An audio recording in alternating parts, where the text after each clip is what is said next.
नमस्कार। BA third year Hindi साहित्य की सभी परीक्षार्थियों को रविंद्र शर्मा का नमस्कार। आज हम हिंदी साहित्य के सेकंड प्रश्न पत्र के अंतर्गत हिंदी भाषा की उपबोलियों का सामान्य परिचय एवं अवधि का एक परिचयात्मक विवरण से संबंधित आपको अध्ययन करवाया जाएगा।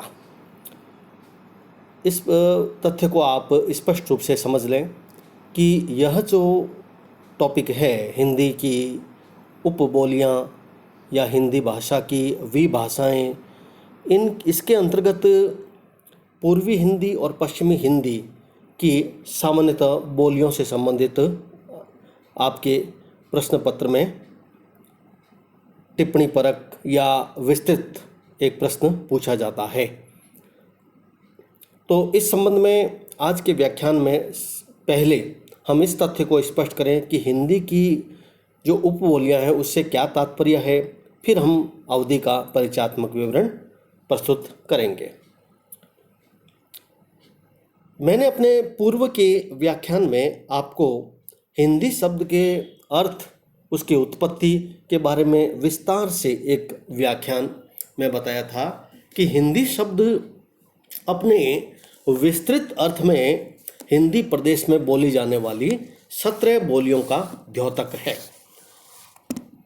आप इस तथ्य को समझें कि आधुनिक जितनी भी भारतीय आर्य भाषाएं हैं उन सब में सर्वाधिक हिंदी का ही महत्वपूर्ण स्थान है, क्योंकि प्रारंभ से लेकर अब तक इस भाषा ने जितनी उन्नति की है वह बहुत आश्चर्यचकित कर देने वाली है। भाषा वैज्ञानिक जो विद्वान हैं वे भी इसके विकास को देखकर के बहुत चकित रह जाते हैं। इस भाषा ने पूरे देश में ऐसा कोई क्षेत्र नहीं था जहां पर अपना विस्तार न किया हो, और जॉर्ज ग्रेसन ने इस संपूर्ण भूभाग को पूर्वी और पश्चिमी हिंदी दो भागों में विभक्त किया था।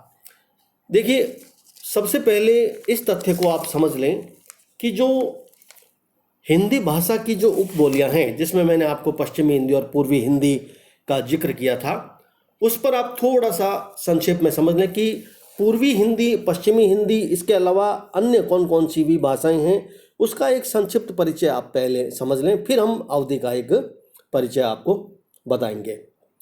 पश्चिमी हिंदी के अंतर्गत कुल 5 बोलियां मानी जाती हैं, जिसमें एक कौरवी, जिसे बाद में खड़ी बोली नाम दिया गया और यही नाम सर्वाधिक प्रचलित हुआ, जिसका एक स्वतंत्र प्रश्न अलग से आपके परीक्षा के लिए बनता है। दूसरी ब्रजभाषा, तीसरी हरियाणी, चौथी बुंदेली और 5वीं कन्नौजी। इस तरह पश्चिमी हिंदी के अंतर्गत कुल ये 5 भाषाएं हैं, जिसमें कौरवी, ब्रज, हरियाणी, बुंदेली और कन्नौजी आती है। इसी तरह पूर्वी हिंदी के अंतर्गत अवधी, बघेली और छत्तीसगढ़ी हिंदी भाषा की प्रमुख बोलियां या उपभाषाएं हैं। राजस्थानी के अंतर्गत यह भौगोलिक दृष्टिकोण से इसका विभाजन हुआ, जिसमें पश्चिमी, पूर्वी, उत्तरी और दक्षिणी राजस्थानी के नाम से इसको संबोधित किया गया सरलता से। लेकिन यदि हम इसको विस्तृत अर्थ में देखें तो इसके नाम वास्तव में जो थे वे थे, पश्चिमी हिंदी का मारवाड़ी था, पश्चिमी राजस्थानी का मारवाड़ी था और पूर्वी राजस्थानी का जयपुरी था, उत्तरी राजस्थानी का मेवाती और दक्षिणी राजस्थानी का मालवी नाम था। इसके बाद में इसे धीरे धीरे इसको भौगोलिक या दिशाओं के आधार पर इसका वर्गीकरण किया गया। पहले और आज भी यह मारवाड़ी, जयपुरी या मेवाती या मालवी के नाम से ही जानी जाती है। चौथी जो हिंदी की बोलियां हैं उसमें पहाड़ी मुख्य है, जिसमें पश्चिमी पहाड़ी और मध्यवर्ती पहाड़ी आती है, और इस मध्यवर्ती पहाड़ी में कुमायूनी या गढ़वाली महत्वपूर्ण स्थान रखती है। हिंदी की उपभाषा में अंतिम जो 5वां वर्ग है वह बिहारी का है। बिहारी में 3 महत्वपूर्ण बोलियां हैं, एक भोजपुरी, दूसरी मगही और तीसरी मैथिली। इस तरह इस विभाजन को पहले आप अच्छी तरीके से समझ लें और उसके बाद ही हम आगे इसमें विस्तारित करेंगे। आप इस व्याख्यान से संबंधित नोट्स इसको तैयार करते रहें, जिसमें आप भाषा, उपभाषा और बोलियां, ये 3 वर्ग इसका निर्धारण कर लें। पहले वर्ग में आप पश्चिमी हिंदी, दूसरे में पूर्वी, तीसरे में राजस्थानी और चौथी पहाड़ी और 5वीं बिहारी। और इसी तरह पश्चिमी हिंदी में आप 5 भाषाओं को रखें, पूर्वी हिंदी में 3 को, और राजस्थानी जो तीसरा वर्ग है उसमें 4, और पहाड़ी में 2 और बिहारी में 3 जो बोलियां हैं उसको रखते हुए आप नोट्स इसका तैयार करें। आज मैं अवधि से संबंधित आपको परिचय दूंगा। इस संबंध में स्पष्ट रूप से आपको यह बता दूं कि आपकी परीक्षा में यह प्रश्न कई रूपों में बनकर आता है। एक तो जैसे किन्हीं 2 या 4 जो बोलियां या उपभाषाएं उनका संक्षिप्त परिचय आपसे पूछा जा सकता है, अथवा खड़ी बोली का उद्भव, विकास और उसकी विशेषताएं यह पूछा जा सकता है, अथवा हिंदी की जो प्रमुख विभाषाएं हैं उनका संक्षिप्त परिचय दीजिए, पूरा विस्तृत निबंधात्मक प्रश्न यह भी आ सकता है। तो कुल मिलाकर आपको प्रत्येक जो विभाषा हिंदी की उसके बारे में आपको अच्छे तरीके से अध्ययन करना पड़ेगा, तभी यह हिंदी की उपभाषाएं टॉपिक स्वतः है स्पष्ट होगा। तो सबसे पहले मैं आज आपको अवधि का अध्ययन करवाता हूँ। अवधि किसी भी भाषा का जब हम अध्ययन करेंगे तो इस बात को आप ध्यान में रखें कि इसका प्रारंभ से आखिर तक पूरा इसका संपूर्ण विवेचन इसमें आ जाना चाहिए। यानी कहाँ से शुरू हुई, कितनी बोलियां, कौन कौन से कवि, इसकी व्याकरण की क्या क्या विशेषताएं, ये सारे तथ्य उसमें अंतर्गत आ जाने चाहिए। आज हम अवधि भाषा को सर्वप्रथम ले रहे हैं। पूर्वी हिंदी की यह एक महत्वपूर्ण बोली है और इसे पूर्वी या कौशली नाम से भी जाना जाता था। अवधि का केंद्र जैसा नाम से स्पष्ट है, इस बोली का केंद्र अयोध्या रहा है। अयोध्या का ही विकसित रूप है वह अवध कहलाता है। विद्वान इसका संबंध अर्धमागधी अपभ्रंश से मानते हैं।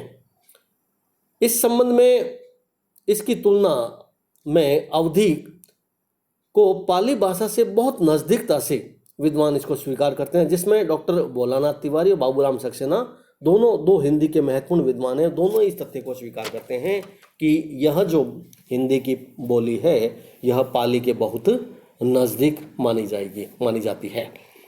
यदि हम इसकी उत्पत्ति की बात करें तो जिस तरह से अन्य जो भारतीय भाषाएं हैं जिनका उद्भव लगभग 1000 ईस्वी के आसपास हुआ, तो अवधि का जो उद्भव है वह भी लगभग 1000 या 1100 के आसपास ही माना जाता है।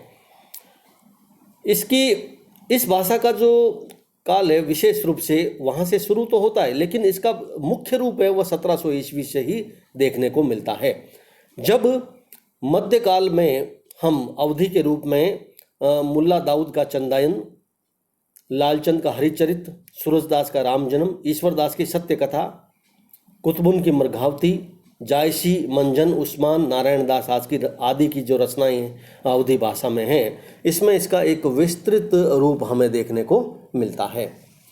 प्रश्न यह है कि इसका कौशली जो नाम है, इसके अलावा भी क्या कोई नाम है? तो इस तथ्य में आप ध्यान में रखें कि कई बार अधिक विद्वान बैसवाड़ी भी इसको कह देते हैं।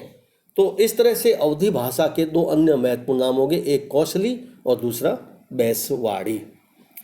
भौगोलिक यदि विस्तार के दृष्टिकोण से देखें, अर्थात इस अवधि भाषा का जो क्षेत्र है वह कौन कौन सा है, तो इसके अंतर्गत मुख्य रूप से जो अवध का क्षेत्र है जिसमें लखनऊ, इलाहाबाद, फतेहपुर, मिर्ज़ापुर, रायबरेली, फैजाबाद, सुल्तानपुर, बस्ती, प्रतापगढ़, बाराबंकी आदि, ये सभी क्षेत्र इस अवधि भाषा के अंतर्गत आते हैं। इस बात को थोड़ा विशेष ध्यान में रखें कि यह फैजाबाद, हरदोई या कुछ जो अन्य थोड़े जिले हैं जैसे खीरी आदि, उसमें इसका प्रचलन बहुत कम रहा है। अवधि भाषा के बोलने वालों की जो संख्या है वह लगभग इसकी 1 करोड़ के आसपास मानी गई थी। अवधि भाषा से संबंधित जो एक विशेष बात यह है कि यह भाषा एक व्यंजनात्मक भाषा है। यानी जब हमने इसकी सामान्य परिचय जब हमने इसका देखा है तो इसके विभाजन को हम 3 भागों में विभक्त करके देख सकते हैं। एक तो इसका जो विकास है प्रारंभ से 1400 ईस्वी तक, और दूसरा 1400 से 1700 और 1700 से आज तक। लगभग हम ये कह सकते हैं कि मुख्य रूप से 200 वर्षों तक इसका चलन बहुत ज़्यादा रहा है। इस दौरान अवधी भाषा ने अपनी बहुत विशेष एक प्रकार से उन्नति की है। अवधी भाषा जो है वह ग्रियर्सन ने अवधी या पूर्वी हिंदी की इस बोली को सौरसेनी एवं मागधी के बीच की अर्धमागधी से उत्पन्न माना है।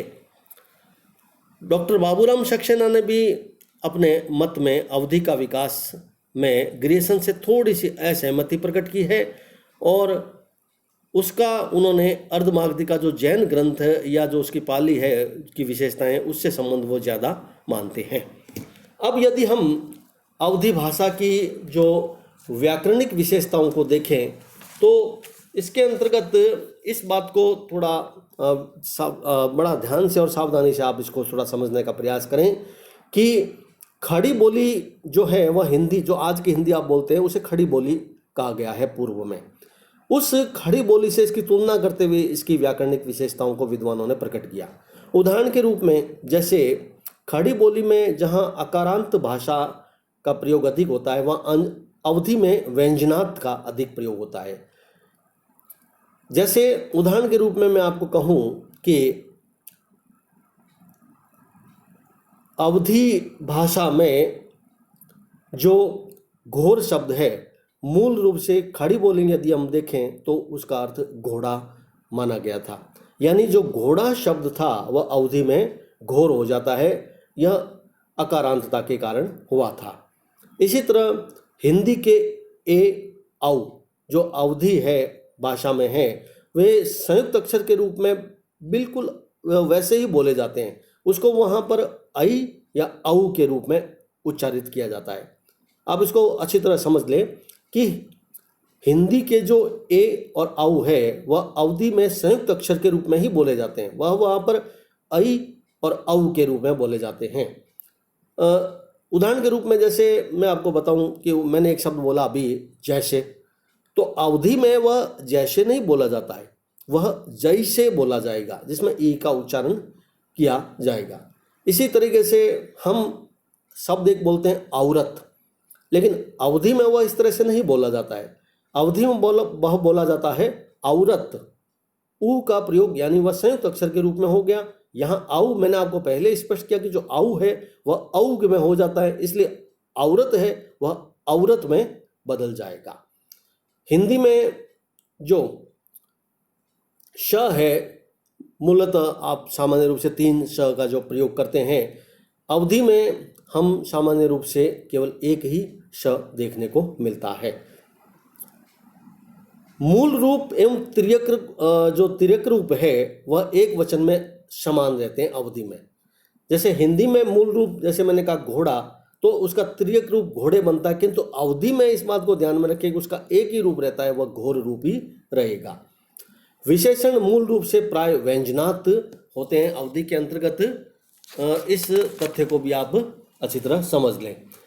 एक जहाँ तक क्रिया की बात है तो सहायक क्रिया और वर्तमान काल में है हूँ के स्थान पर वहाँ पर आरे बारे तथा भूतकाल में था थे के स्थान पर भये रहे आदि रूप बन जाते हैं।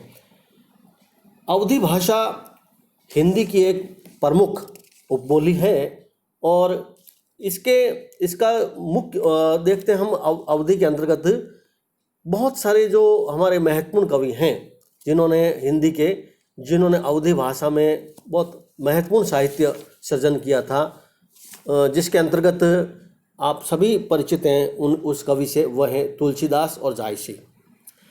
तुलसी और जायसी इन दोनों ने अवधी भाषा में जो अपने ग्रंथों का निर्माण किया था, अपनी रचनाओं का जो सृजन किया था, वह इतनी प्रसिद्ध हुई है कि आज भारतीय जो जनजीवन है, जो हमारे संस्कार या जो हम कह सकते हैं, वह बहुत कुछ तुलसीदास की जो रचना है मानस, उसी से संबंध रखता है।